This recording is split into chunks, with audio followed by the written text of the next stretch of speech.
alguna razón no puede acompañarnos en toda la sesión, o finalmente desea hacer algunas observaciones o repasar algunos puntos, puede ser un material bastante útil. Pues bueno, bienvenidos a esta segunda semana de nuestro diplomado en Didáctica de las Matemáticas. Me complace mucho saludarlos. Y bueno, espero que hayan podido disfrutar ya de las actividades que aparecen justamente en nuestra plataforma, de las lecturas que justamente aparecen para esta sesión del día de hoy. Y bueno, no sé si a alguien le gustaría participar y comentarnos cuál es la opinión que tiene justamente de estas lecturas que se estuvieron revisando esta semana.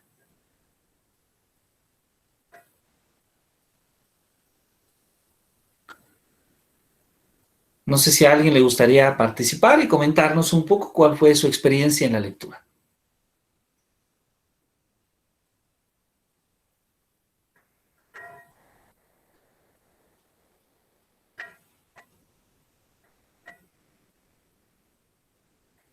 Bueno, si recordamos, las lecturas de esta semana trataban en gran medida sobre la obra de Hans Freudenthal. Y bueno, lo que trataban es, en cierta medida, enfocarnos, profundizar un poquito sobre el trabajo de Freudenthal. No sé si a alguien le gustaría participar y comentarnos un poquito de su experiencia en la lectura de estos dos documentos.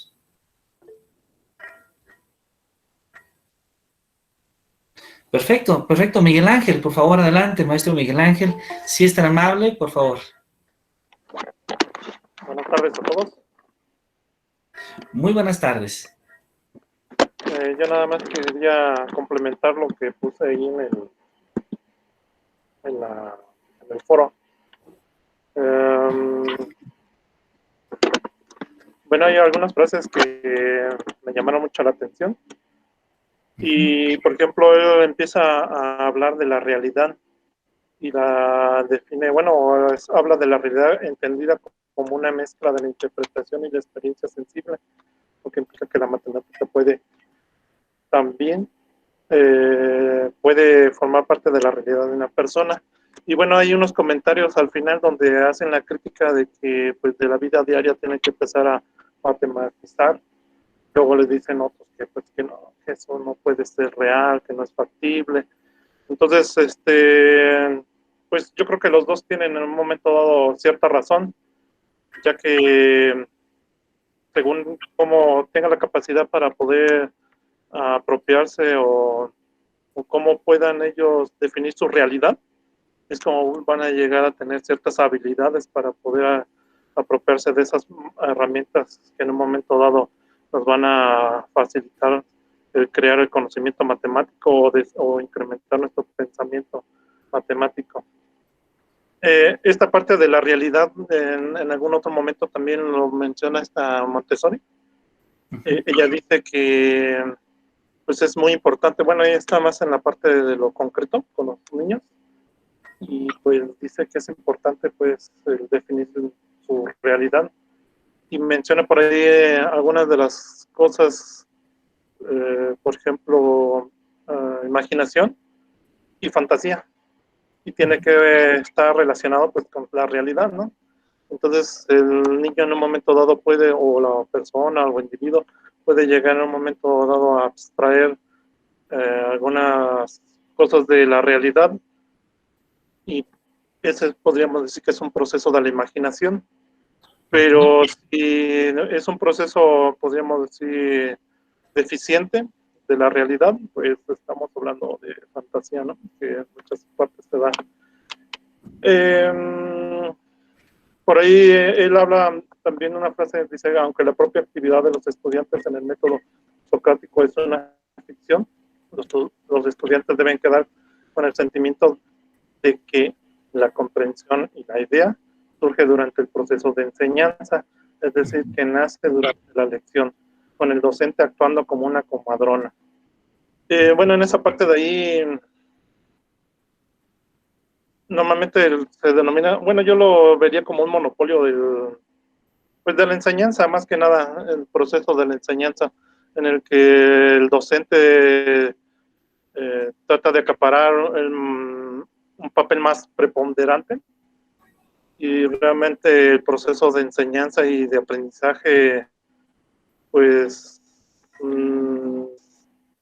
hay ciertos roles que juega el docente, pero no es así como que gracias al docente vamos a tener un buen estudiante, ¿no? Entonces, no hay una correlación como tal, y en un momento dado, pues el docente, volvemos otra vez a la realidad, ¿no? Siente como que, pocas palabras dice una persona que aquí en México, el maestro y el cura se sienten con la autoridad moral para dar consejos.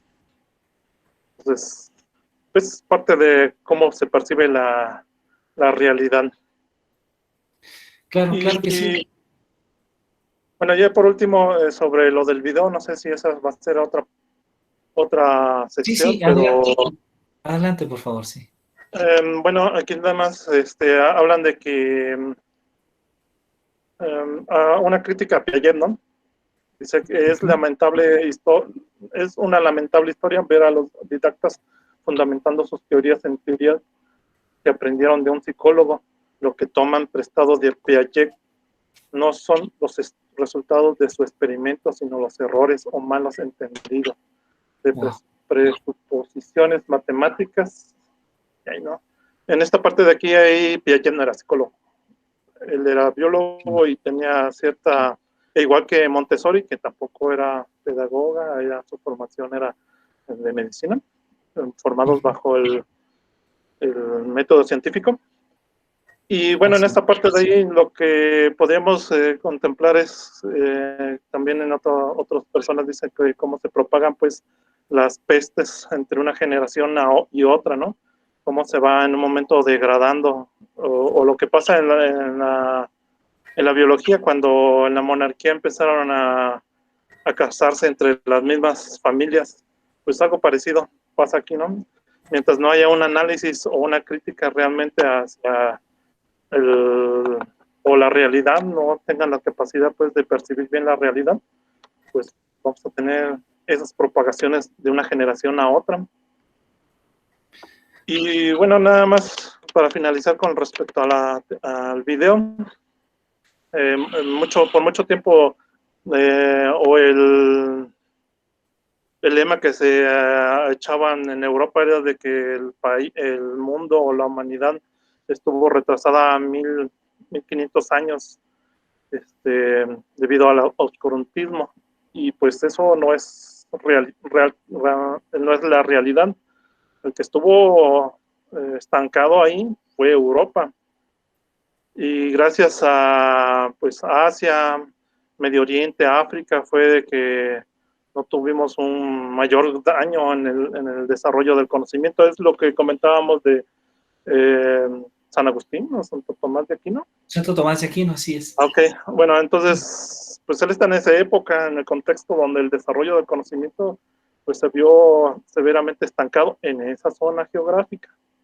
Claro. Debido a otra. Entonces ahí hay como una contradicción, ¿no? De cómo él empieza a hablar de creación de conocimiento cuando está en un contexto donde no se crea conocimiento como tal. Claro. Y bueno, ya de ahí, pues normalmente todo tiende hay un interés que mueve, ¿no? Y el comercio fue uno de ellos que hizo que pues, ese conocimiento que estaba desarrollando y se mantuvo en Asia y en China, pues se propagara, ¿no? hacia Europa. Claro. Entonces, pues fue gracias a ellos que no tuvimos tanto daño realmente. Por el momento ya todo. Claro que sí, maestro Miguel Ángel, muy, muy interesantes observaciones. Y bueno, usted hizo una precisión que es muy correcta.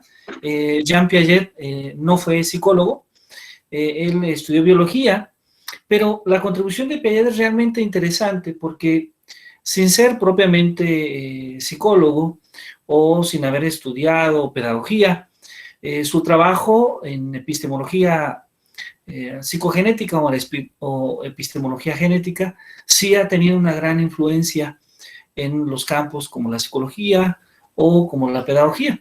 Y de hecho eso ha hecho pensar seguramente a muchas personas que era algún tipo de psicólogo, ¿no? Sin embargo, pues bueno, su trabajo es muy valioso. Y antes de darle la participación al profesor Jorge, que gentilmente desea participar, debo mencionar que lo que comentó el maestro Miguel Ángel es interesante porque él nos está comentando de un panorama que va a estar presente, de una discusión, de hecho, que va a estar presente en diferentes campos de estudio. ¿Y esto se debe a qué? A que cuando nosotros hablamos sobre el aprendizaje, sobre la propia enseñanza de las matemáticas, hay varios actores sobre las diferentes teorías que se tocan. Es decir, hay perspectivas que provienen directamente desde la construcción del conocimiento matemático, podríamos decir, desde los matemáticos. Pero también hay perspectivas que vienen desde la filosofía de las matemáticas, que a veces el filósofo de las matemáticas trata de decirnos qué es matemática y qué no es matemática, desde una perspectiva, debo decir, distinta a la que tiene el propio matemático. Pero también aparece el psicólogo y el pedagogo de las matemáticas, ¿sí? Que también enriquecen la discusión y que tienen también sus propias perspectivas, sus posturas, y por otro lado, desde luego, está el profesor de matemáticas. Entonces, el diálogo, digamos, cuando hablamos habitualmente de teorías del aprendizaje o de la enseñanza de las matemáticas, pues es un diálogo que se da con influencia de varias perspectivas, ¿sí?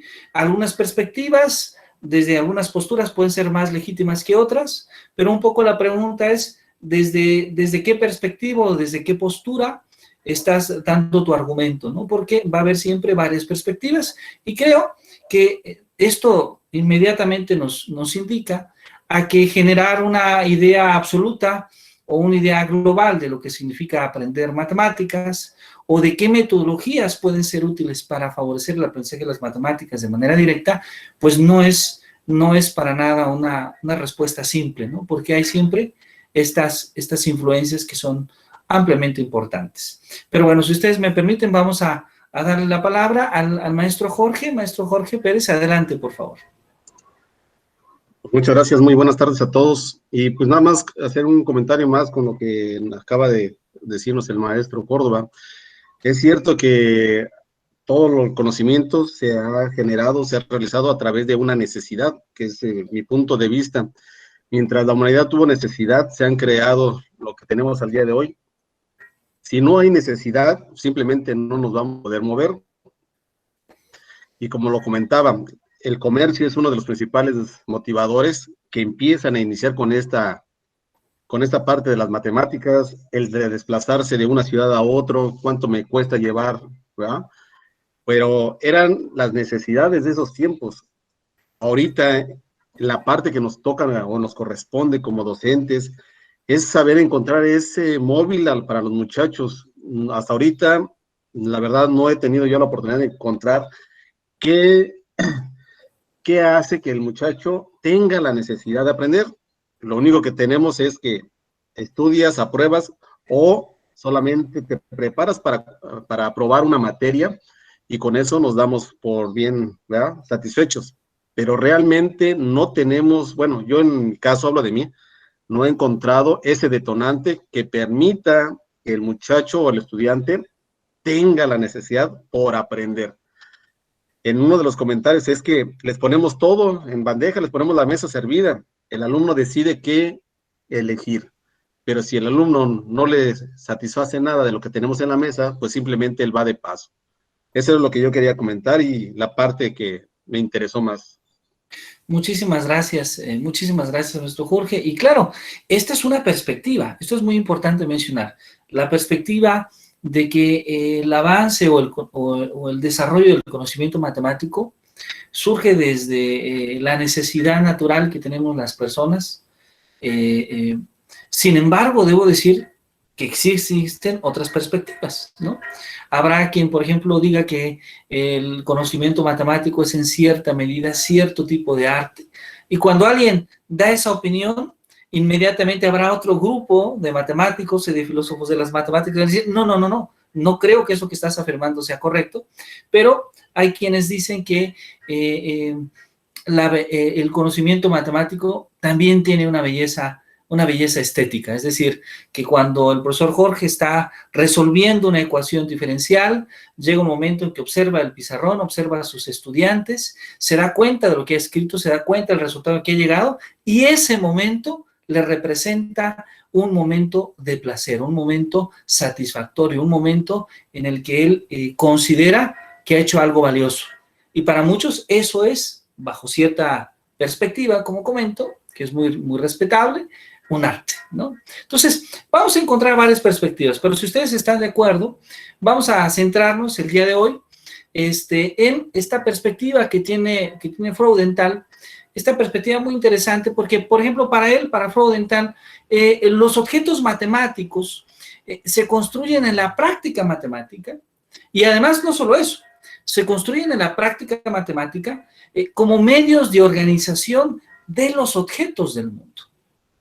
Esta frase realmente es fuerte, porque nos habla un poco de que el objeto matemático surge, está ligado directamente a la práctica matemática. Pero además, una vez que existe, reorganiza los objetos de la realidad. Entonces, ahí, inclusive desde un punto de vista filosófico, puede surgir una pregunta, bueno, entonces, ¿cuándo existe algo? Bueno, la propuesta de Freudenthal es, algo existe cuando algo se crea. Es decir, el concepto de número, el concepto de 7, existió una vez que era un 7. Y sabemos que este concepto, el 7, es un concepto abstracto. No son nada más los 7 objetos. Los 7 objetos ayudan a comprender el concepto, pero el concepto en sí es una abstracción.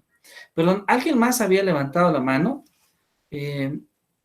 Perdón, no me di cuenta quién, pero por favor, adelante, si es tan amable, si desea participar. Inclusive, a ver, ya sé, permítame ponerlo en formato de lista y aquí aparece. Muchísimas gracias. Perfecto, entonces, el profesor José y después la profesora Guadalupe. Profesor José, adelante, por favor. ¿Qué tal, doctor? Muy buenas tardes. Muy buenas tardes. Sí, por ahí usted nos dejó como una actividad, no sé si ya se lo hizo, pero parece que no, de una pregunta de ¿qué enfoque consideras más adecuado para el aprendizaje y enseñanza de las matemáticas? Claro que sí. Y nos dejó por ahí dos autores, o dos corrientes, la estructurista de Brunner o el enfoque fenomenológico de Hans Freudenthal. Y me imagino que nos pregunta, una vez que hayamos leído ambos, ¿por cuál nos decantamos? ¿Cuál es el que, al menos de esas dos opciones, cuál es la que nos llamaría? Después de más, ¿no? Pero al menos de esas dos, ¿cuál? Yo así lo entendí. Así es correcto, maestro. Y bueno, y leyendo a Brunner y a un poquito a Freudenthal, que no encontré mucho de Freudenthal, pero sí, por ahí, sí, hay algo de información, pues me decanto por Brunner. En base a su teoría cognitiva del aprendizaje como un índole constructivista o por descubrimiento. Entonces, en este contexto del descubrimiento, que considera que los estudiantes pues deben aprender a través de un descubrimiento pues guiado y que tiene lugar de una exploración motivada pues, uno diría pues por la curiosidad.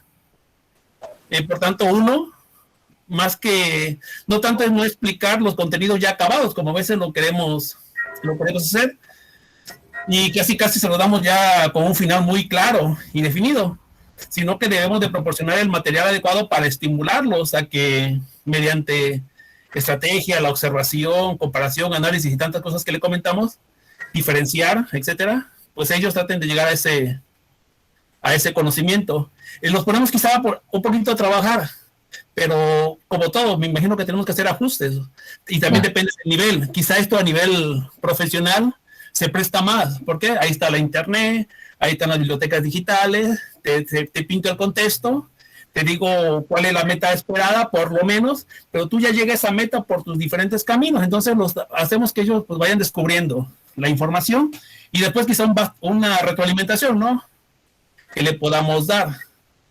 Entonces, pues como dicen, pues tiene sus ventajas y desventajas cada teoría, pero en relación a Brunner y a Freudenthal fue la que me llamó la atención, aunque pues Freudenthal pues maneja pues en lo que leí algo que decía de la educación matemática realista, también pues fenomenológica con diferentes aspectos, pero es una idea que pues, me llamó la atención dentro de las referencias y bibliografías que encontré, indica que ya es el caso de Freudenthal. La idea fundamental de él es que la matemática debe de ser pensada como una actividad humana a la que todas las personas pueden acceder y la mejor forma de aprenderla es haciéndola. Perfecto. Él mismo reconoce que no todos los estudiantes han llegado a ser matemáticos o podrían llegar a ser matemáticos en sí y que para una mayoría la matemática a utilizar será pues la que les ayude a resolver los problemas de la cotidianeidad de ese momento. Entonces, pues ya no está, a algunos les va a servir, a algunos no, y pues es válido, ¿no? Dependiendo del perfil y hacia dónde se encaminen, como que ya es un poquito más humanista, no sé, lo veo en ese contexto. Claro. Pero en un principio, pues me decantaría de estas dos por Brunner. Por Brunner. Muchísimas gracias, maestro José. Su participación es valiosa, muy valiosa, porque justamente son dos perspectivas de cómo entendemos, por una parte, el aprendizaje de las matemáticas, pero también está ligado un poco cómo entendemos la construcción propia del concepto matemático. Entonces, vamos a ver que hay varias opciones, hay varias teorías, y de hecho, posiblemente la mejor teoría que pueda ser útil en un determinado contexto es aquella que va a hacer cierta intersección de algunas de estas. Sin embargo, con estas dos primeras teorías que hemos empezado a estudiar, pues vale la pena este análisis y yo le agradezco mucho. Muchas gracias. Vamos a escuchar entonces, si están de acuerdo, a la maestra Guadalupe Morales. Maestra, muy buenas tardes, bienvenida. Buenas tardes, le aclaro, mi nombre es Palmira Morales, nada más que mi correo sí se quedó con mi acrónimo Guadalupe, pero perfecto. Es Palmira. Muy bien, muchas gracias, maestro Palmira, muchas gracias. Sí, mire, mi participación es en lo referente a los trabajos precisamente que nos mencionó. En lo particular, me agrada mucho la propuesta de Freudenthal. Pienso que es una propuesta que genera bastante emoción en los chicos de pronto, porque no tenemos una ideología de trabajar de forma cuadrada. Manejaba a la vez pasada usted dos corrientes, ¿verdad? Lo que mencionaba mi antecesor, el maestro Tello. Y en la forma estructuralista nosotros trabajamos en esa forma. Esa es la propuesta que generalmente tenemos, la clasificación de los niños, la clasificación de los contenidos y la clasificación de los estudiantes, ¿sí? En lugar de preparar un material, o sea, si yo veo, por ejemplo, que el salón de clase es muy cerrado y hay algún tema que pudiera yo trabajar con los muchachos fuera del salón de clase, donde pienso yo que puede serle más funcional, de pronto a veces no lo hacemos, nos queremos que el muchacho trabaje de forma cuadrada, igual que nosotros. Entonces, a veces esos choques, no todos los chicos trabajan de la misma forma. Entonces, le voy a poner, por ejemplo, el ejemplo en los niveles básicos, el maestro lleva al niño de la mano. Entonces, el maestro sí busca. Para mí hacen magia los maestros de primaria cuando le enseñan a un niño todo un vocabulario en primer año, en segundo año el niño ya está leyendo en primer año y ya empieza hacen magia porque llenan todo un cerebro de toda la información. Y cuando estamos trabajando en niveles superiores, no podemos en un semestre, por ejemplo, y se lo digo en experiencia propia, algún tema en particular, o sea, se les va, no lo alcanzan a captar. La mayoría de ellos están muy fuera. Hablando, por ejemplo, en porcentajes, siempre he leído yo referente a lo que es la pedagogía y nos habla de que el 70% de los muchachos es con los que vas a trabajar o para los que vas a preparar clase, ¿sí? Los otros 15 y 15 de los que están más bajos o los que están más altos quedan fuera del esquema, porque trabajamos en un modo estructuralista, porque no le buscamos, a ver, ¿y qué tal que ese 15% o esos muchachos que están fuera no entran? Ahora, por ejemplo, en el nivel superior acá en el TEC, de ese 70% del que estoy hablando, ni siquiera entran. los que están entrando o para los que estamos dando clases son para el 15% superior, donde el muchacho ya practica, o sea, los que están pasando las materias son los muchachos que ya traen un contexto que ya les es familiar, que ya no hay tanto que explicarles, que ellos entienden con mucha facilidad, muchos de ellos ya son autodidactas y lo aprenden con mucha facilidad. Pero el resto, ese 70% del que estoy hablando, lo que mencionaba ahorita el maestro Jorge, pues ni les interesa, no sé qué problema pasa con ellos, muchos ni siquiera a clases entran, o sea, partiendo de ahí, entonces, ¿cuál es la metodología de trabajo que tenemos que presentar? ¿Cuál es el respaldo? A mí me gusta la idea de Freudenthal porque propone y sugiere didácticas en las que el muchacho va a aprender las matemáticas basándose en experiencias, ¿sí? Donde no le vas a decir que x más x es igual a 2x, sino que va a hablar, a ver, ¿por qué la x? ¿Dónde está el valor? Donde le damos la explicación al muchacho de por qué se está generando. Hay algunos autores, por ejemplo, en matemáticas, en cálculo, donde trabajan sobre ejercicios prácticos, pero el muchacho, para que utilice un ejercicio práctico o para que logre la abstracción de resolver un ejercicio práctico, pues se complica demasiado. Entonces, optamos por ponerles ejemplos básicos que de pronto al muchacho no le representa nada, ¿sí? Entonces, esa es mi aportación. Me gusta cómo trabaja, pero en el nivel básico puede ser muy funcional, nivel básico, nivel secundario, donde todavía el maestro los está guiando, está trabajando con ellos. Ya en el nivel superior, ya es diferente. La metodología de Freudenthal en el nivel superior, no sé cómo clasificarla. Para nosotros como docentes, sería un demasiado reto buscar ejemplos que les fueran representativos, donde ellos pudieran, por ejemplo, hacer una integral o una derivada, pero ya aplicada a un proceso real.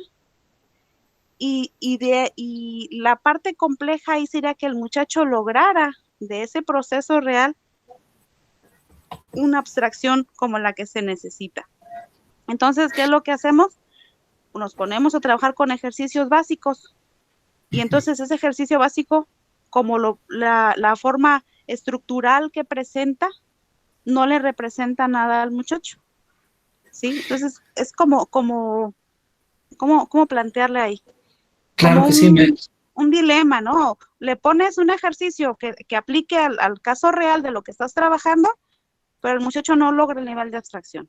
Le pones un nivel básico de ejercicio para ver si alcanza el nivel y como no le representa nada, pues tampoco lo logra. Entonces sí está como complejo. La estructura que presenta Freudenthal para el nivel básico en la parte de educación inicial, primaria, secundaria y algo de prepa, creo que es bastante buena.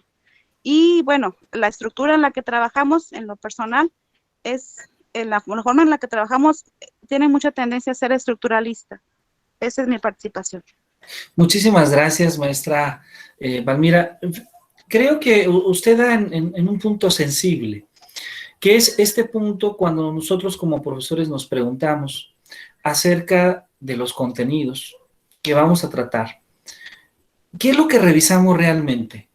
¿Los contenidos o las habilidades que queremos desarrollar en nuestros estudiantes? Ese es el primer punto.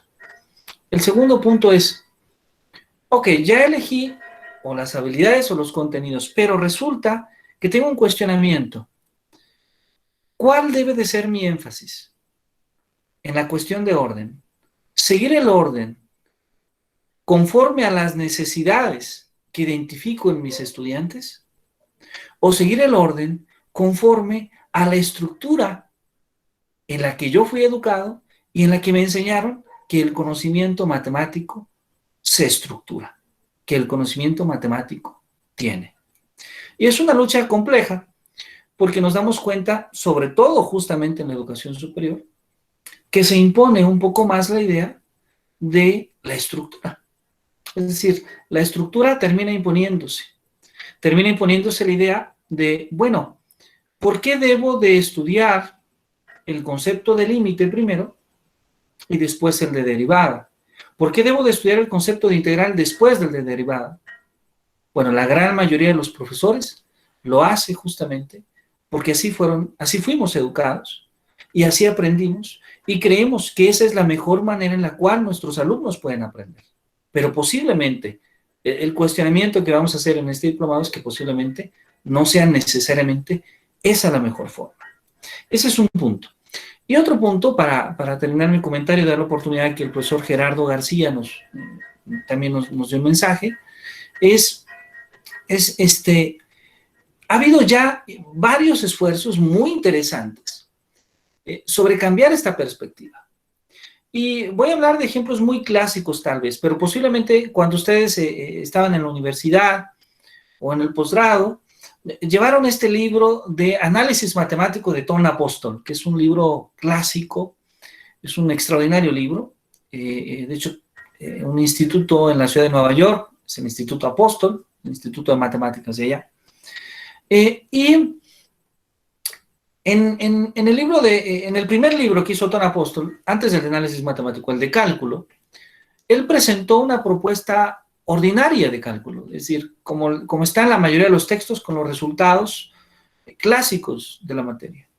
Y después hizo un segundo libro muy interesante, donde invirtió, primero habló de cálculo integral y luego de cálculo diferencial, y donde inclusive no usó algunos conceptos que otros autores consideran fundamentales para poder tratar el cálculo. Tom Apostol empezó a hablar ya de didáctica de las matemáticas superiores y particularmente del cálculo. Y bueno, hoy en día hay algunos autores que se han empezado a cuestionar, que han empezado a escribir textos de manera diferente. Textos donde no vayamos de las definiciones y los axiomas a los teoremas y luego a los ejercicios. Y claro, uno se enfrenta a varios retos como profesores. El primer reto, lo comentó usted muy bien, que es el hecho de que pongo un problema y a veces tal vez no logramos con el estudiante llegar a la profundidad que deseamos del tema. O en su caso, si logro poner una integral, una derivada, una ecuación diferencial del tipo que me interesa estudiar, pero todo queda en simplemente una habilidad principalmente algorítmica que no necesariamente deja una profundidad sobre el contenido que se abarca. Pero bueno, vamos a escuchar, si están de acuerdo, al maestro Gerardo y comenzamos una pequeña presentación que tenemos preparada. Maestro Gerardo, muy buenas tardes, bienvenido. ¿Qué pasó? Buenas tardes a todos. Bueno, como era de perfilarse hacia un lado, no combinar prácticamente, pues me quedo con la parte de Brunner por la cuestión de la parte constructivista. Y pues surge el detalle de esta porción con respecto a la estructural, que sin querer va a integrar ahí mismo, es de que debemos tener la capacidad de entender que cada uno de los grupos que nos toca, cada periodo, son diferentes. Prácticamente son diferentes. Podemos hacer la suposición, como a veces suele suceder el error, que suponemos que todos vienen y saben lo fundamental. Error. Segundo error que cometemos de forma estructural, que no saben nada, que vienen mal, todos. Segundo error. Entonces, la parte de Brunner, lo que me ha gustado de la teoría constructivista, es que precisamente te posesiona en el lugar, tiempo y lugar. Y tienes que saber qué es lo que tienes y cómo vas a atacar o cómo vas a presentar estos ejemplos. Hablaban de los ejemplos. Una de las formas de descubrimiento, que es una de las que ocupo mucho en mis clases, es que en lugar de hablarles de X y Y y Z, de lo que es el álgebra, les hablo de sillas, butacas con niños, ¿verdad? Butacas vacías, butacas de madera, butacas de metal, y empezamos la teoría ahí de conjuntos que de ahí parte. Entonces, definitivamente la parte constructivista, según se va aplicando, realmente es lo que llamamos destruir. Si tienes un ejemplo y que no lo entienden, pues hay que despedazarlo, hay que destruirlo, y algo de empezar a enredar y a jalar es preguntarles qué piensa que es, preguntar qué cosa es lo que se puede hacer o cómo pueden solucionar este ejemplo. Y es la parte que creo que vamos a tocar más adelantito, la cuestión de la resolución de problemas. ¿Cómo resolver problemas? Entonces yo tengo una frase que les digo a mis muchachos, que todo mundo puede resolver cualquier problema con lo que sabe, con lo que tiene. Que te va a costar más tiempo, que va a ser más largo, o que va a ser más simple, dependiendo de la capacidad de conocimiento, o de los que se puede aplicar la parte abstracta a la aplicación sensible, tangible, diaria, ¿sí? Parece ser hablar como si estuviéramos hablando de nivel bachillerato, secundaria, primaria, que debería de ser realmente, para mi gusto, porque desde ahí empiezas a despertar la cuestión de la observación y el análisis y la condición de poder correlacionar la parte abstracta con la tangible que tenemos en todo momento y en cada instante. Nosotros no podemos vivir sin matemáticas, todo el mundo ocupa matemáticas. Que no lo sabemos es algo muy diferente.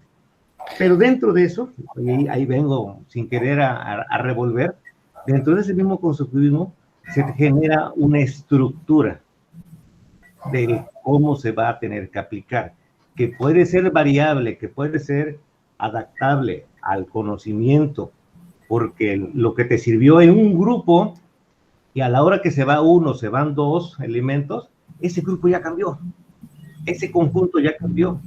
Claro. Y entonces vas a tener que empezar a reestructurar, ¿verdad?, la forma en que los hacemos. Por ahí me quedo, nada más. Muchísimas gracias, maestro Gerardo. Muy, muy interesante. Y claro, lo que usted comenta está bien argumentado en el sentido de que usted toma la postura justamente de Brunner, que es una postura interesante, desde luego. La noción de orden, habitualmente los profesores de matemáticas la privilegiamos, porque en muchas ocasiones la noción de orden significa avance, significa compromiso, puede tener varios significados, no solamente desde un punto de vista matemático, sino también desde un punto de vista pedagógico e inclusive personal.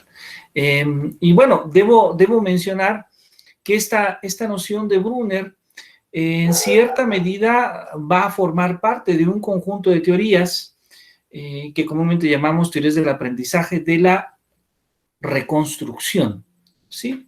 Y el término de reconstrucción, vean que digo reconstrucción y no construcción. Hay una diferenciación interesante y la diferenciación se centra en la idea de que asumen de que el conocimiento que vamos adquiriendo con las habilidades es siempre una reconstrucción de nosotros mismos. Es decir, hay un trabajo cognitivo, hay un trabajo personal que hacemos las personas cuando aprendemos, porque cuando aprendemos, en realidad, estamos de alguna u otra manera reconstruyendo los saberes que teníamos con los nuevos saberes. Muchísimas gracias, maestro Gerardo. Y bueno, antes de escuchar al maestro Gustavo, para terminar esta primera ronda, debo comentar que, al menos de acuerdo al análisis de Louis Plou, él nos dice algo que puede ser inclusive polémico. Y digo polémico porque en muchas ocasiones, si uno busca en la literatura, si buscamos en internet, si buscamos en algunos libros elementales, podemos a lo mejor identificar a Freudenthal como una perspectiva de la educación matemática realista. Y de acuerdo al menos por Louis Plou, Freudenthal no es realista, pero tampoco es platonista. Y bueno, esto vale la pena mencionar porque me hace recordar a otra historia que tiene que ver con la psicología y la pedagogía, que tiene que ver justamente con Edward Tordick. Tordick, que en la gran mayoría de los libros de texto, de pedagogía, de teorías del aprendizaje o de teorías generales de la educación, lo sitúan como un teórico conductista, pues Tordick particularmente no se asumía personalmente como conductista, sino que él asumía que su teoría, que era el conexionismo, era una teoría diferente a la teoría conductista, pero Sin embargo, en la gran mayoría de los textos aparece con esta clasificación su pensamiento. Antes de darle la participación al maestro Gustavo, en torno a esta referencia, pues bueno, Freudenthal asume la existencia de los objetos matemáticos anterior a la actividad matemática. Y esta como el descubrimiento, digamos, de la geografía del mundo en el que están, justamente, en el que están esos objetos. Y bueno, esta afirmación que he mencionado es compleja, justamente, porque siempre desde el punto de vista filosófico, desde la filosofía de las matemáticas, podemos preguntarnos si algunos conceptos matemáticos pues son inventados, o si más bien el concepto matemático surge justamente como una explicación de la realidad, como una especie de descubrimiento y no necesariamente desde una invención. Freudenthal asume la idea de que las propiedades de los objetos son las acciones que los humanos hacemos justamente con ellas. Y bueno, con esto ya damos paso a escuchar al maestro Gustavo. Muy buenas tardes, bienvenido, maestro. Buenas tardes a todos, igualmente. Para nada más quería dar mi comentario, no caer en la repetición de los que a los compañeros lo hicieron de manera muy formidable. La verdad, en lo personal, me convenzo más con la parte constructivista también, de Jerome Brunner, apoyado ahí por los grandes Piaget, David Oswald y otros más, ¿no? Aunque en lo personal, en el nivel superior, que es donde pues estamos todos los aquí presentes, es difícil por la cuestión formativa que llegan nuestros muchachos, ¿no? Desde el nuevo ingreso. Pero esa parte difícil de que el muchacho pueda construir sus propios o adquirir sus propios conocimientos, ya estamos obligados, y más este suceso de la pandemia nos orilla un poquito, si no entrarle de lleno a un constructor.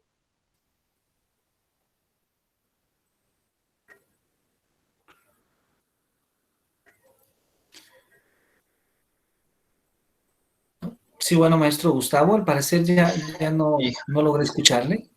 Ya creo que, a ver, ahí me escuchan, creo que el internet sí, se me...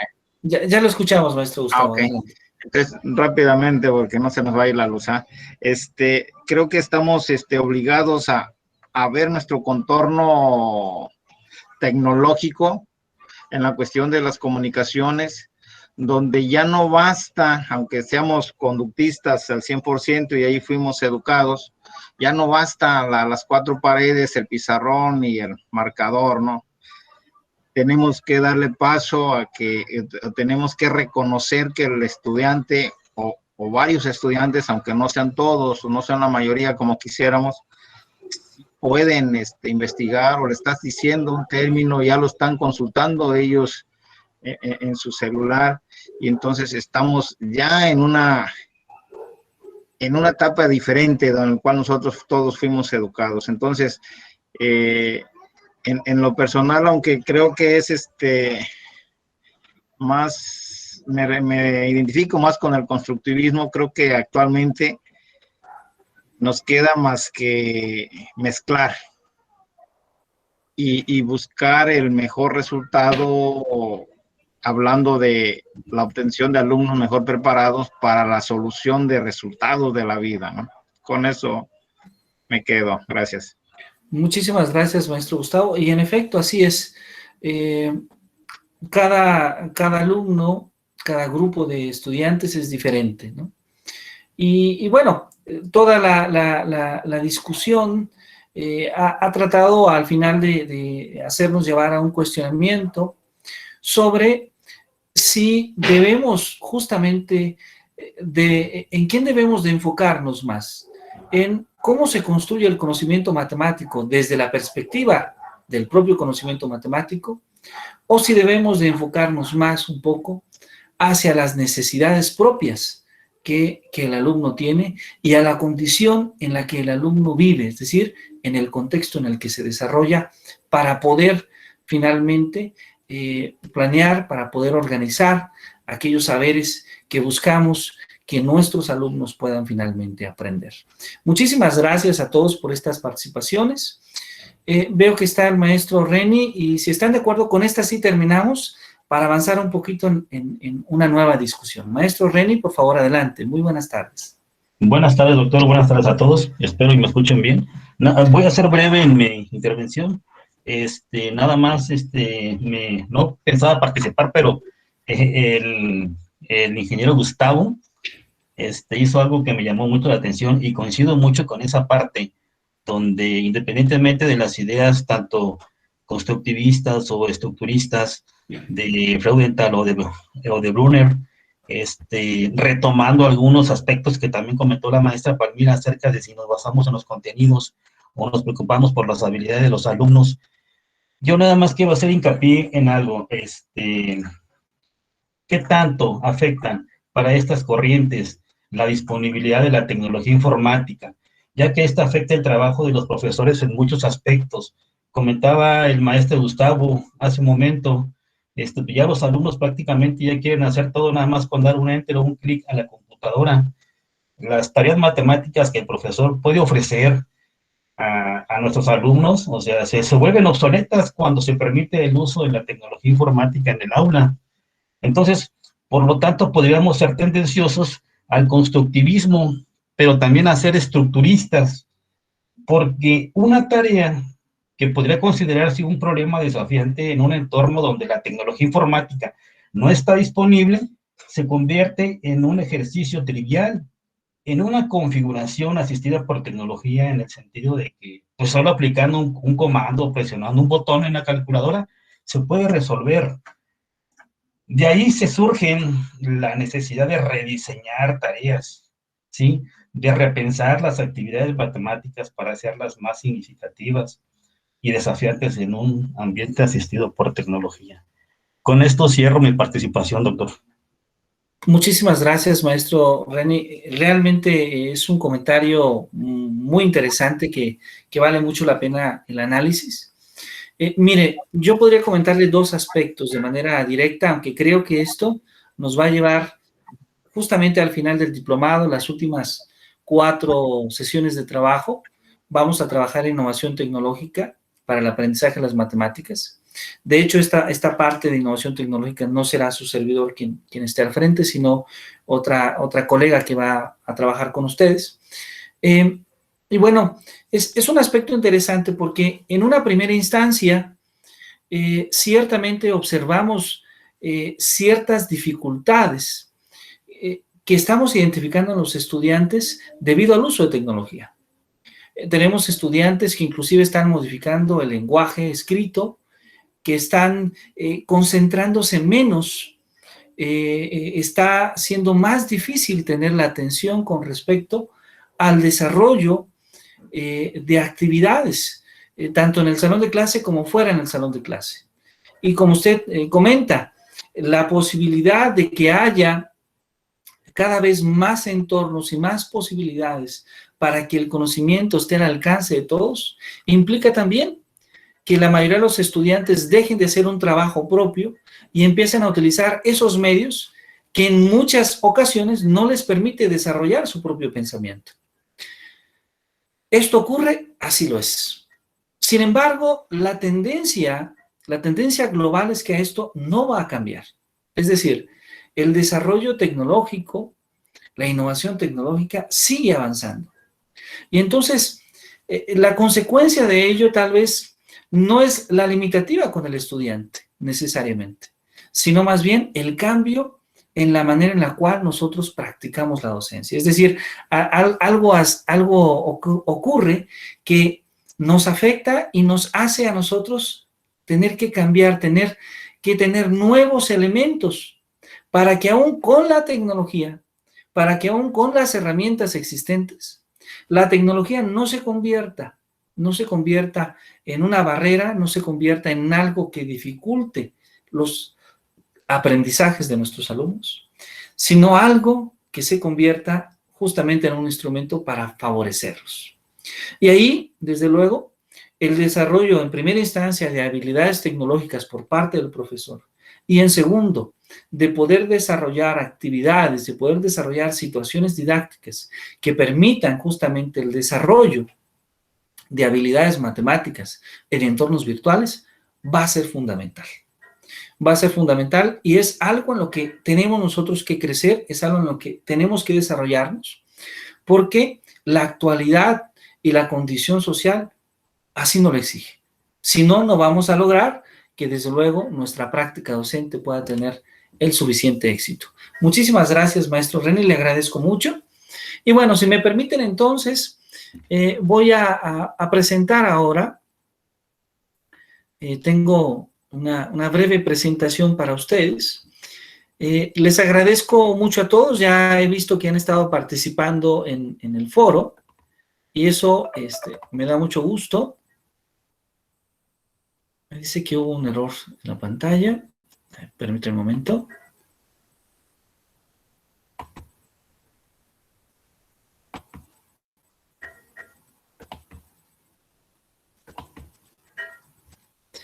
Muy bien, voy a agradecerles entonces si son tan amables de comentarme si ya se puede ver la pantalla.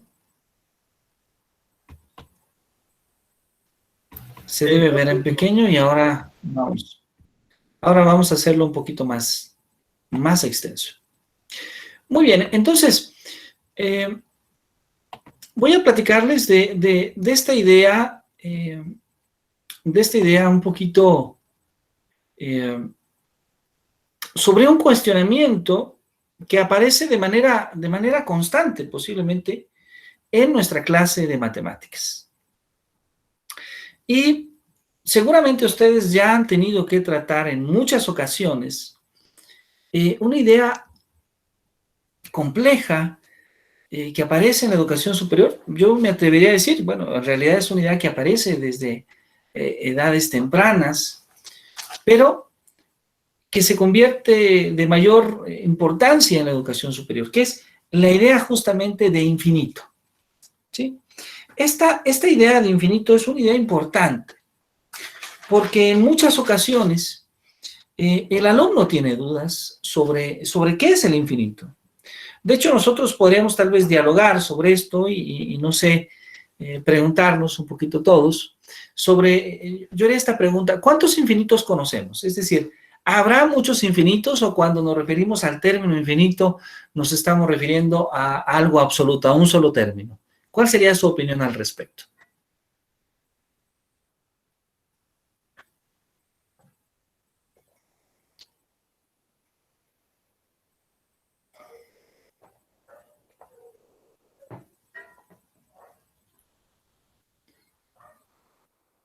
Es decir, ¿cuál sería su opinión sobre si hay muchos infinitos o hay un infinito? Pues podría ser relativo, ¿no? Así. Relativo, miren qué interesante. ¿Por qué relativo? Sí, porque infinito se entiende que no hay un final, por eso es infinito. Pero ahora sí, si vemos por ejemplo, pi, empezamos con 3.14 y no sé si aquí estarán los matemáticos, si pi tenga un final o ya se haya descubierto. Hay en su momento investigadores que están viendo hay libros casi que salen de lo que es puro pi nada más, lo que es la secuencia de dígitos. Exacto. Pero ¿cuál será el fin de pi? Me imagino que cuando lleguen a ese fin van a encontrar así n más 1. Ajá. Entonces, por eso digo que puede ser relativo. Puede ser infinito hasta cierto rango. No sé. Bueno, ahorita al final esto lo descubriré con todos los matemáticos que están aquí. O sea que al parecer, desde esta perspectiva, pues parece que no van a encontrar ese infinito, ¿verdad? Bueno, yo les quiero platicar el día de hoy un poquito sobre este tema, porque es una dificultad que surge justamente al estudiar distintos conjuntos de números, surge justamente el concepto de infinito, ¿sí? Y en la educación básica, en la educación más elemental, en muchas ocasiones, pues la noción de matemática está relacionada a objetos más concretos. Sin embargo, para la educación superior ya nos atrevemos a hablar un poco más del infinito, y es una noción que es abstracta y que en muchas ocasiones puede ser confusa. La primera idea es, bueno, ¿qué significa el término? Es decir, cuando hablamos del infinito, ¿a qué está asociado el término? Pues hay muchas asociaciones, ¿no? La primera es algo que no tiene ni puede tener fin ni término, algo que puede ser muy numeroso, enorme, o también algo que es un lugar impreciso en su lejanía y vaguedad, o algo que tiene que ver con el mayor valor de cualquier cantidad asignable, ¿no? Algo que es excesivamente muchísimo, ¿sí? Bueno, además de eso, cuando hablamos de infinito podemos hablar de varios tipos de infinito. Por ejemplo, hay personas que asocian la idea de infinito a cuestiones religiosas. Está el infinito geométrico, ¿sí? Pero también está la relación de infinito con respecto a los conjuntos numéricos, es decir, a los conjuntos de números. Y hoy vamos a hablar un poquito sobre esta noción de los conjuntos de números, ¿sí? Y tal vez lo primero que podemos mencionar nosotros en esta conversación es justamente hablar sobre el conjunto de números más simple. Es este conjunto de números que utilizamos para contar, ¿sí? Este conjunto donde tenemos el 1, el 2, el 3, el 4, el 5, el 6, n, y como usted muy bien lo dijo, n más 1 objetos, ¿sí? ¿Cuántos objetos tenemos? Pues n más 2, n más 3, n más m, y así podemos seguir sucesivamente hasta que podamos escribir todo ese conjunto de objetos que son contables, que podemos contar. Así es como surge la idea de número natural, la idea de número natural. Y lo primero que podemos advertir, lo primero que podemos decir inmediatamente es que los números naturales son un conjunto infinito. Es decir, que hay una infinidad de elementos en los números naturales, en el conjunto n. Bueno, hasta ahí posiblemente nadie tenga una discrepancia en esta afirmación. Pero, ¿qué sucede si después de decir que los números naturales son un conjunto infinito, alguien dice, bueno, y existe otro conjunto que también sea infinito? Es decir, los conjuntos, solamente hay este infinito o puede haber más infinitos. Pues bueno, de primero me voy a adelantar y voy a decir que este conjunto n, este conjunto de los números naturales, es un infinito numerable. Y el término numerable, ¿sí? El término numerable se debe esencialmente a la idea de que podemos contar sus elementos, ¿sí? Podemos numerar sus elementos. Ahora, acá es interesante mencionar lo siguiente. Los números naturales sabemos que forman parte de los números enteros.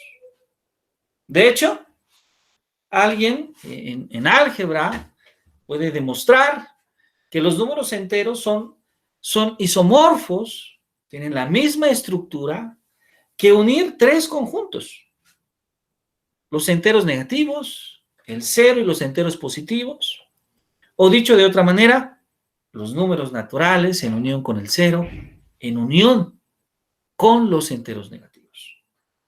En unión con los enteros negativos. A ver, estoy diciendo entonces que si tomo una recta, esa recta infinita de números enteros, de un lado están los positivos, del otro lado están los negativos, y en el centro está el 0. Y entonces yo tomo una parte de la recta y la doblo. La mitad de esa recta, pues es como los naturales, los enteros positivos. De hecho, es la mitad menos un elemento, que es el 0.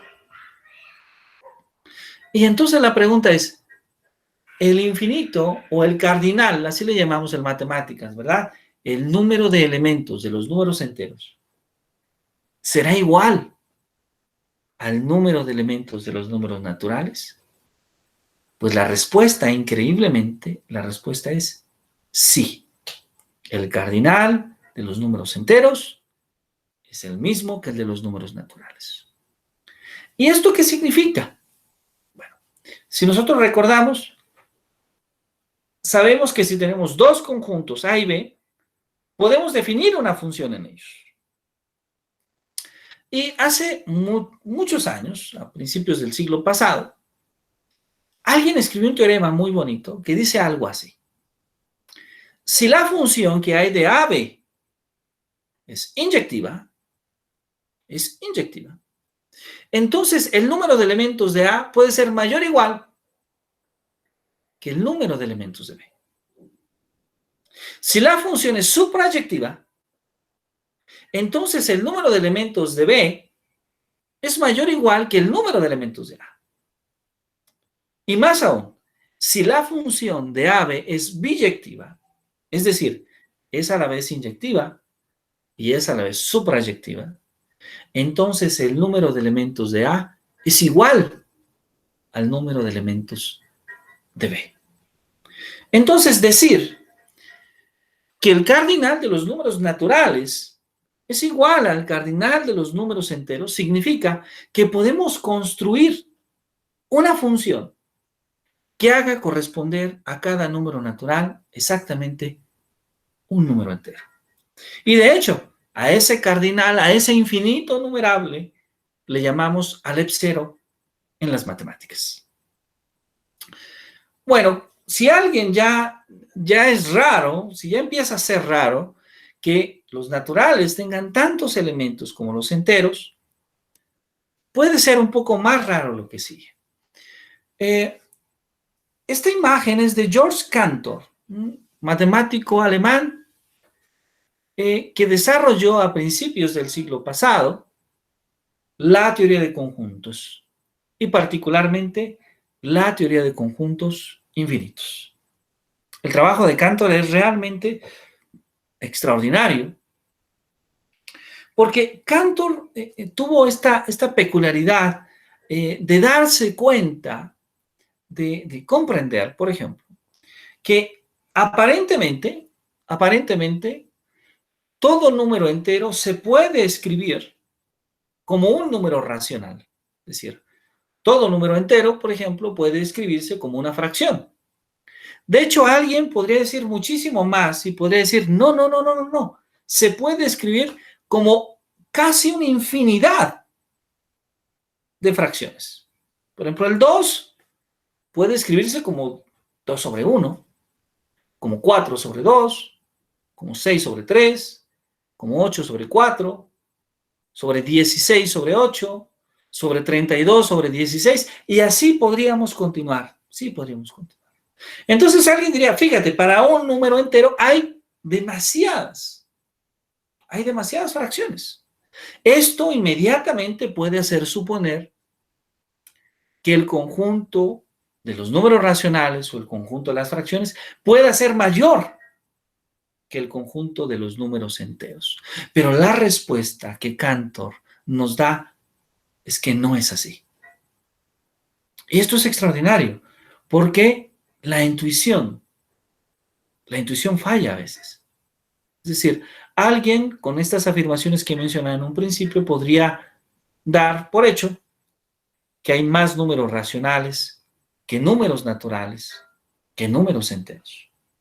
Y la prueba de Cantor es que el cardinal de los números naturales, de los números enteros y el de los números racionales es el mismo, es Aleph 0. Es decir, que Q, definido como este conjunto de Qs, donde Q se puede escribir como el cociente de A entre B, B distinto de 0, A y B, números enteros, tiene como cardinal también Aleph 0. Pero esto también significa entonces que podemos hacer corresponder a cada número entero un número racional. Pero esto entonces no contesta la pregunta, ¿hay conjuntos más grandes? Bueno, la respuesta es sí hay conjuntos más grandes.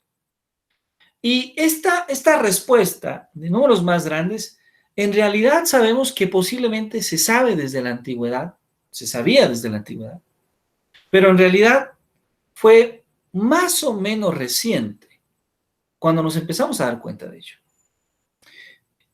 Cuando digo reciente me estoy refiriendo al siglo XIX, tal vez. Pero sabemos hoy en día que tal vez era desde antes que se sabía. ¿Y por qué digo desde antes? Porque posiblemente desde los tiempos de Pitágoras, Pitágoras pudo identificar que si tomamos un triángulo rectángulo con catetos 1, la hipotenusa tiene un valor como raíz de 2. Y este raíz de 2 es un número que no se puede escribir como un número racional. Raíz de 2 es un número irracional. Es decir, estoy afirmando un poco el hecho de que raíz de 2 es un número irracional y estoy afirmando el hecho de que Pitágoras tal vez lo conoció. Sin embargo, debido a una concepción de perfección que Pitágoras tenía sobre los números, no fue considerado este valor irracional. Desde el siglo XIX acá, sabemos justamente más sobre los números irracionales y sabemos que pi, que el número de Neper e, que la proporcionalidad áurea phi, por mencionar algunos ejemplos, son números irracionales. Pero también todas las raíces de un número primo son números irracionales. ¿Cuál es la naturaleza de estos números irracionales? Pues la naturaleza de estos números es que un número es irracional si no se puede escribir como el cociente de dos números enteros. Es decir, que no hay una expresión racional que represente ese valor. Y entonces este conjunto de los irracionales aparece. Lo interesante de todo esto es que el número de elementos que tienen los irracionales es extraordinariamente enorme. De hecho, tan enorme que el infinito de los números irracionales es mayor que el infinito de los números racionales. Y si unimos estos dos conjuntos, lo que obtenemos de ello es un conjunto aún más grande, que es el conjunto de los números reales. Este conjunto de los números reales que surge de unir a los racionales y a los irracionales, y que es su cardinal, ¿qué creen? Su cardinal es exactamente igual al de los números irracionales. De hecho, esto es tan extraordinario realmente, que si tomamos un segmento, tan solo una parte de los números reales, esa parte de los números reales tiene tantos números reales como todos los números reales. Bueno, eso es entonces justamente este extraordinario mundo que construyó George Cantor para los matemáticos. Y es un mundo extraordinario en el cual nosotros como profesores de matemáticas nos vemos inmersos. ¿Por qué? Porque justamente esta teoría de conjuntos es la teoría que fundamenta, es la teoría sobre la cual se sientan las bases del cálculo diferencial e integral de una o varias variables. Entonces, bueno, quise dialogar brevemente sobre esta noción del infinito, porque es una patente que aparece. Y me gustaría poder escuchar si ustedes tienen algún comentario o alguna duda de esta pequeña reflexión sobre el infinito.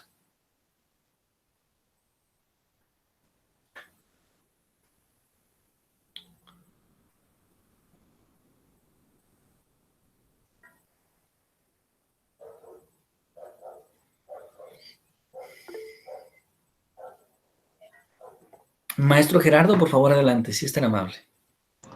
Sí, una ratificación nada más en la parte final, a ver si me lo pudieras precisar. No logré entender o no escuché muy bien.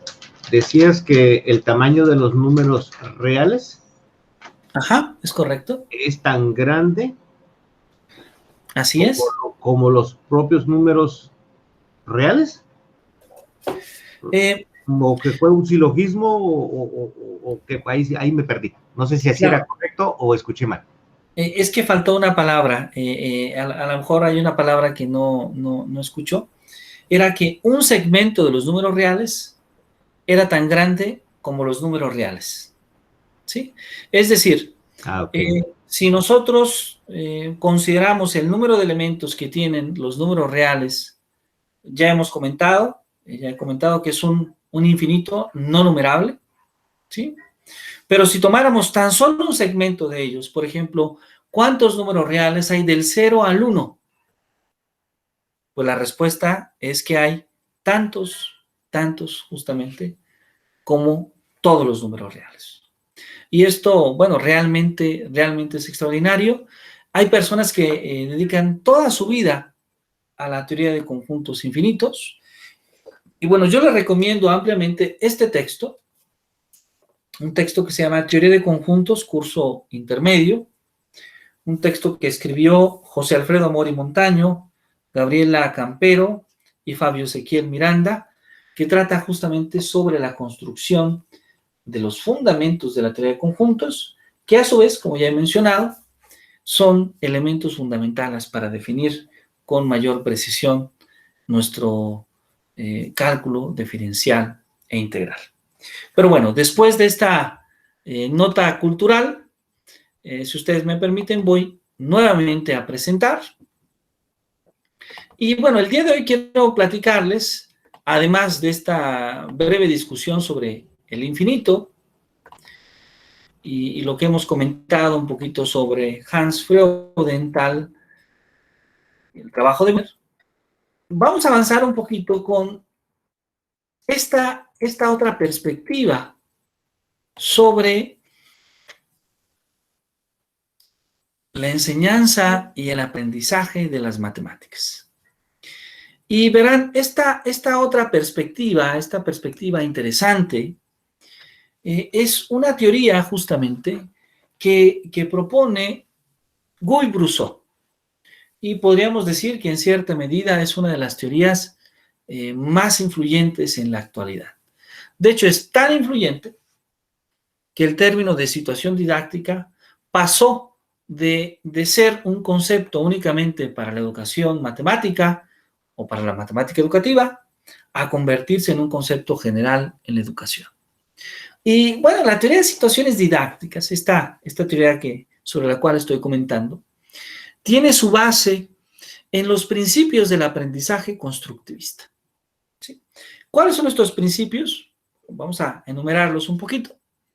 La idea es que el aprendizaje es un proceso de reconstrucción. Esto es importante. Es decir, nadie llega sabiendo, sino que hay un proceso de construcción y de reconstrucción en el aula. Y desde luego, esta construcción y reconstrucción es un saber cultural. Es decir, se aprende en el salón de clase, se aprende en la sociedad, se aprende de la comunidad donde vivimos.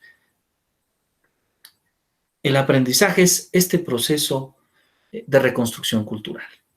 Pero también el aprendizaje se facilita gracias a la mediación o a la interacción con otras personas. Es decir, para aprender, habrá unas cuantas personas, si existen, quienes aprenden solos, quienes tienen esta extraordinaria habilidad, pero la gran mayoría de las personas necesitamos, la gran mayoría de las personas requerimos de interactuar, de estar cerca de otras personas. El aprendizaje implica un proceso de reorganización interna de esquemas. El aprendizaje implica entonces esta reorganización de los saberes que nosotros ya tenemos con los nuevos saberes, pero más aún que de los simples saberes, de la propia estructura que ya tenemos en nuestro interior. Y verán, estos cambios el cambio de la estructura es algo verdaderamente complejo. Porque es cambiar la manera de entender, la manera de interpretar, la manera a veces de ser de la persona. El aprendizaje, bajo estos principios, se produce justamente cuando se entra en este conflicto, algo que Piaget llamó el conflicto cognoscitivo. ¿Cuándo se da este conflicto cognoscitivo? A ver, Piaget nos dice algo así. Aprendemos a través de los actos de aprehensión. Bueno, pero ¿qué es un acto de aprehensión? Para Piaget, un acto de aprehensión es tomar información del medio, tomar información del espacio, de lo que escuchamos, de lo que vemos, de lo que olemos, tomar información del medio exterior a través de los sentidos. Sin embargo, a pesar de que nosotros estamos en contacto de diferentes tipos de información, no toda gana nuestra atención. No toda la información que está en el medio exterior percibimos y hacemos propia. De hecho, esa es una gran pregunta desde el punto de vista de las ciencias del aprendizaje o de las teorías del aprendizaje. ¿Cómo el ser humano decide a qué información prestarle atención y a qué información simplemente no sabemos ni siquiera que está? No porque no esté, sino porque nuestra atención está en otra.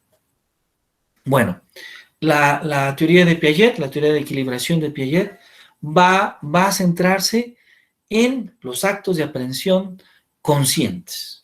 ¿Sí? ¿Y a qué llamamos un acto de aprehensión consciente?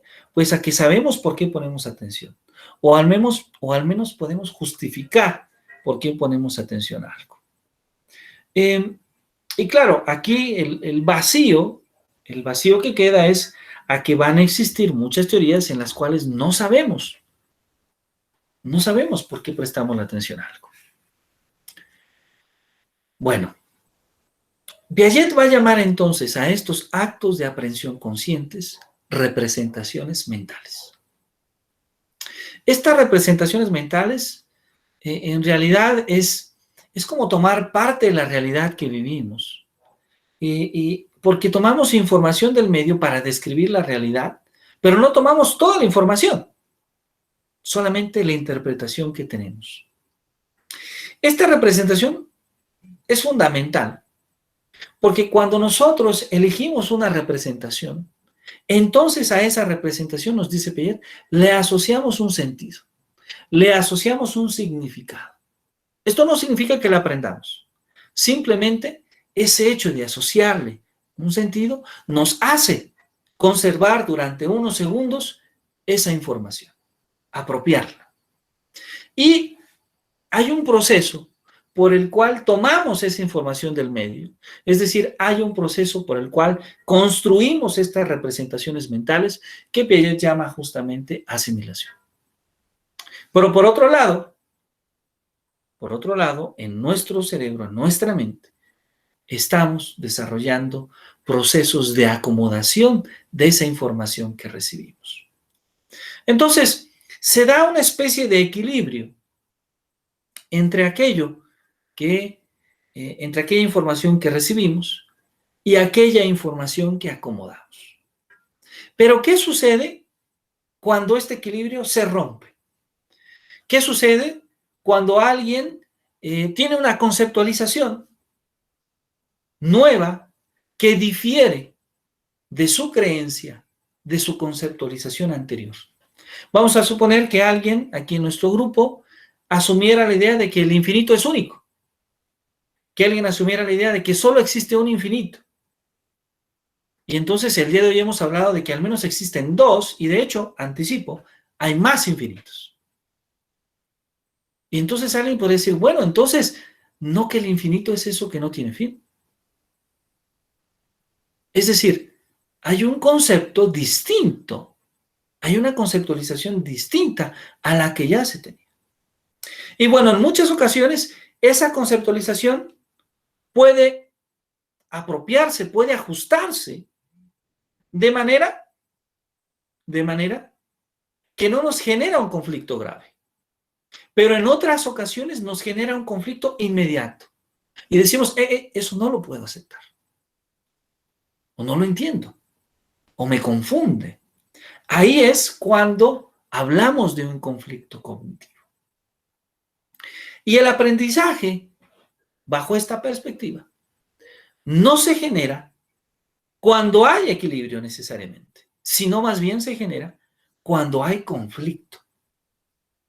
Cuando hay conflicto es cuando aprendemos, desde esta perspectiva. El aprendizaje, entonces, es un proceso constructivo, es un proceso interno, es un proceso autoestructurante, porque se va formando esa estructura y se va reconstruyendo esa estructura. ¿Sí? El aprendizaje, el nivel de aprendizaje, requiere, desde luego, del nivel de desarrollo cognitivo, bajo esta perspectiva. Y el punto de partida de todo aprendizaje, pues serán los conocimientos previos.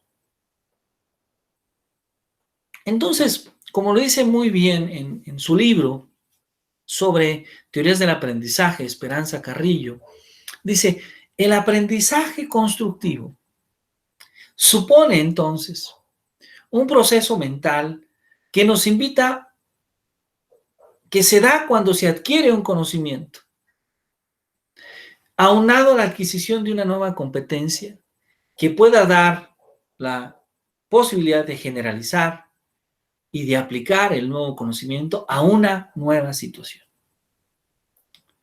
Bajo esta perspectiva, el aprendizaje tiene entonces componentes o aspectos formales. Toma aspectos afectivos, ahí está la motivación, ahí está esta parte emocional de manera importante. Y relacionales, desde una visión pues, mucho más integral sobre el proceso de enseñanza, que está compuesta por dos elementos interesantes, los conceptos emocionales y de relación. ¿Sí? Ahora, podríamos decir, y de hecho lo dice esta autora, Esperanza Carrillo, ¿sí?, que esto va a implicar un proceso siempre de revisión de esquemas, resultado del interés y de la motivación que genera este cambio estructural cognitivo. Y a ese cambio estructural cognitivo es lo que llamamos, o lo que ella llama, aprendizaje. ¿Sí? Es decir, que el aprendizaje no es la estructura, no es la estructura cognitiva, no es el desarrollo cognitivo. El aprendizaje es el cambio que se genera en esa estructura. Y bueno, este enfoque estructurista asume la idea, asume la tesis, de que en cierta medida es el alumno quien construye su propio conocimiento. Ahora, este proceso de construcción del conocimiento es un proceso complejo, porque es un proceso donde vamos dando diferentes significaciones, donde vamos resignificando lo que conocemos. Y en muchas ocasiones esas resignificaciones van cambiando con el paso del tiempo, se van perfeccionando con el paso del tiempo. Pero esto significa entonces que estas resignificaciones, este cambio invita siempre a que el proceso de construcción y reconstrucción de esta estructura cognitiva es dinámico, ¿sí? Está siempre cambiante. Y nosotros mismos podemos identificarlo como profesores. A lo mejor hace muchos años, cuando empezábamos a estudiar en la universidad o en el Instituto Tecnológico, alguien dice, estoy tratando de entender el concepto de derivada. Años después, al graduarnos, entendemos la derivada de otra manera. Y ahora, como profesores, tal vez entendemos la derivada de otra manera. Y tal vez en unos años más adelante, digamos que tal vez habíamos entendido mal y que en realidad el concepto de derivada nos dice otra cosa. ¿Y esto por qué ocurre? Porque tal vez en una primera instancia, tal vez ese primer contacto que tuvimos nos ocurre como con la mayoría de los estudiantes. Lo memorizamos, lo apropiamos sin ser tan propio. Recordamos las palabras, la proposición o el teorema, pero tal vez no lo comprendemos a profundidad. Y a lo largo del tiempo vamos poco a poco comprendiéndolo y nuestro concepto va cambiando. Es decir, que a lo largo de todo el proceso hay una serie de errores que son naturales y que esos errores se dan en la búsqueda, justamente, en la búsqueda del conocimiento. En todo caso, podemos decir que estos errores no suponen la idea de una falta de comprensión del alumno, sino más bien de una construcción y reconstrucción de las respuestas que el alumno puede tener según las posibilidades que tiene en ese momento de aprender, según las posibilidades que en ese desarrollo cognitivo, que para esos conocimientos, que para esa edad, que para ese interés, que para esa clase tiene el estudiante. Muy bien, voy a permitirme, voy a detenerme un poquito, si son tan amables, en esta parte. Y bueno, vamos a dejar, si nos permiten, la sesión del día de hoy en este punto, pero voy a dejar una pequeña tarea, si son tan amables, que es la siguiente. Recordemos que tenemos esta tarea, no tuvimos oportunidad de escucharnos todos, pero ojalá y que al terminar la sesión del día de hoy pudiéramos poner aquí en el chat del grupo, si finalmente elegimos ser estructuristas, si elegimos ser bajo la propuesta de la fenomenología didáctica de Freudenthal, ¿y por qué razón? Yo sé que una respuesta inmediata es estar como a la mitad, pero nos gustaría en esta ocasión que nos sintiéramos así como cuando el maestro José está viendo un partido de fútbol de su equipo favorito y el equipo contrario, y entonces él tiene que elegir alguno de los dos. Y claro, da un argumento de por qué elige tal. En esta ocasión, en esta primera ocasión. Y la tarea que nos gustaría dejar para todos es un poquito que pudiéramos reflexionar sobre nuestra propia formación. Esta tarea no la dejaremos en plataforma, ya está, de hecho, cargada la semana 3, pero nos gustaría que pensáramos en nuestra formación y en un concepto matemático. ¿Qué concepto matemático ha cambiado? Ha cambiado en nuestra forma de comprenderlo a lo largo de nuestro paso de la universidad a nuestro paso a la docencia. Y que por favor en esos 2 párrafos o 3 párrafos nos pudieran mencionar cómo cambió ese concepto. ¿Sí? Es decir, cómo entendía que era la integral, la derivada, el límite, la sucesión de Cauchy, la transformada de Fourier, estos conceptos que utilizamos habitualmente. ¿Cómo cambiaron? ¿Cómo sentimos ese cambio de cuando éramos alumnos, ahora algunos años después, o algunos muchos años después, tal vez, que somos profesores? ¿Sí? Muy bien, vamos entonces a encargar esta tarea y vamos a pedirles a todos que amablemente nos escriban su comentario